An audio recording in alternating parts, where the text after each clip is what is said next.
kulan wacan oo wanaagsan saaxiibayaal halkaad naga daawanaysaan waa Boundless Media wararkan maanta idinku hayno qodobadiisa waxaa ka mid noqon doona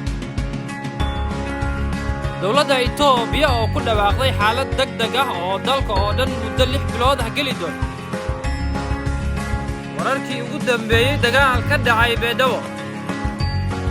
Kenya oo fiijignaan sare ku jirta kadib markii xaalad degdeg ah looga dhawaaqay dalka Itoobiya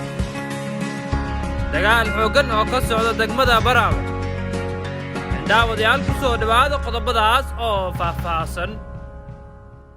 golaha wasiirada waddanka Itoobiya ayaa ku dhawaaqay xaalad degdeg ah oo ka socon doonta waddanka oo dhan muddo 6 bilood ah waxaana maamulka caasimadda Addis Ababa uu sheegay shacabka inay u diyaar garoobaan sidii ay uga difaacan lahaayeen magaalada madaxda waddankaasi tani ayaa ku soo aadaysa iyadoo dagaalyahanada ka soo jeeda gobolka waqooyiga Tigreega ay u hanjabeen magaalada Addis Ababa xaaladda degdeg ah ee 6 bilood ah ayaa waxaa ka mid ah in la sameeyo isbaarooyin in la hakiyo adeegyada gaadiid in bandow lagu soo rogo waddankaasi iyo ciidamada ay la wareegeen meelaha qaar shalay ayaa eed markii maamulka magaalada madaxda dalka Itoobiya Addis Ababa uu dadka deegaanka u sheegay inay hubkooda diiwaan galiyaan labada maalin ee soo socoto ayna u diyaar garoobaan sidii magaalada u difaaci lahaayeen waxaana sidoo kale qof kasta oo looga shakiyay inuu xiriir la leeyahay jamhadda TPLF la xiri doona amar maxkamad la'aan halka muwaadin kasta oo gaaray da'da adeega militariga lagu yeeri doono dagaal wasiirka cadaaladda ee dalka Itoobiya Gordon ayaa sheegay in warbaahinta dawladda in waddanka uu khatar weyn ku soo wajahan yahay jiritaankiisa qarannimadiisa iyo midnimadiisa waxa uu sheegay in qof kasta oo ku degdega uu wajihi doono 3 ilaa 10 sano oo xariga sidoo kale kuwa taageeridda dhaqaalaha agab siinaya xogaga TPLF tilaabo sharci ah laga qaadi doono tilaabadan ayaa timid kadib markii dagaalyahanada Tigreega ay sheegeen inay qabsadeen magaalooyinka istiraatiijiga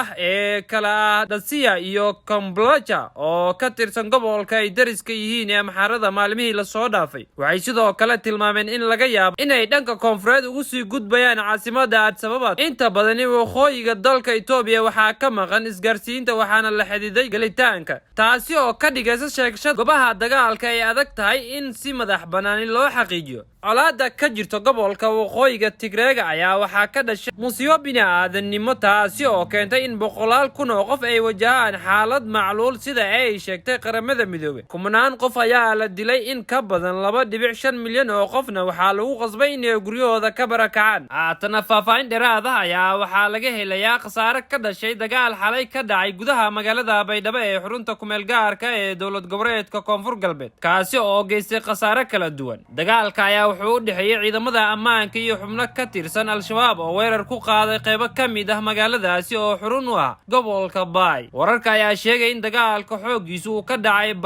bar control oo ku taala xaafadda suuqa xoolaha ee Baydhabo kadib markii ay soo weerareen al-shabaab ilo deegaanka ayaa inoo xaqiijiyay in iskahorimaadkaasi ay ku dhaawacmeen caruur walaalaha sidoo kalena uu khasaare ka soo gaaray labada dhinac sidoo kale saraakiisha ka tirsan laamaha ammaanka ee maamulka Koonfur Galbeed oo ka hadlay dagaalka ayaa shaaca ka qaaday inay iska caabiyeen weerarka kaga yimid al-shabaab ayna khasaare lixaad leh gaarsiiyeen sida ay hadalka u dhigeen xaaladda ayaa haatan ah mid degan waxaana xaafado ka tirsan degmada Baydhabo iyo duleedka howlgallo kooban ka sameeyay ciidamada ammaanka Baydhabo ayaa ka mid ah magaalooyinka loo qorsheeyay inay ka dhacaan doorashooyinka gaar ahaan midda golaha shacabka waxaana weeraro dilal ah ka fulisay kooxda al-shabaab haatana dowladda Kenya ayaa sheegtay inay xoojinayso ammaanka xadka ay la wadaagto dalka Itoobiya kadib markii waddankaasi shalay looga dhawaaqay xaalad degdeg ah afayeenka ciidamada booliska ee dalka Bruno oo la hadlay idaacadda maxalliga ah ee Capital FM ayaa sheegay in dagaalka ka socda xuduudda dalka Itoobiya uu saameyn weyn ku yeelan karo Kenya iyo dalalka kale ee dariska la ah wuxuu xusay in sidaas darteed ay ka baqayaan in kaliya la fiijignaado Mastashiozo ayaa tilmaamay inaysan jirin khatar gaar ah oo dalka ku soo wajahan xilliga isagoo intaa ku daray in tilaabadani looga gol leeyahay hay'adda ammaanka ay diyaar ahaadaan isla markaana fiijignaadaan wuxuu carabka ku dhuftay inay dhici karto in dad qaxooti ah ay ka soo cararaan dagaalka gobolka waqooyiga Tigreega ee waddanka Itoobiya sidaas awgeed laamaha ammaanka laga doonayay inay taxadar muujiyaan shalay ayaa ahayd markii golaha wasiirada waddanka Itoobiya ay ku dhawaaqeen xaalad degdeg ah oo dalka oo dhan ah kaasi oo socon doona muddo dhan 6 bilood wuxuu maamulka caasimadda Addis Ababa u sheegay shacab inay u diyaar garoobaan sida ay u difaaci lahaayeen magaalada madaxda waddankaasi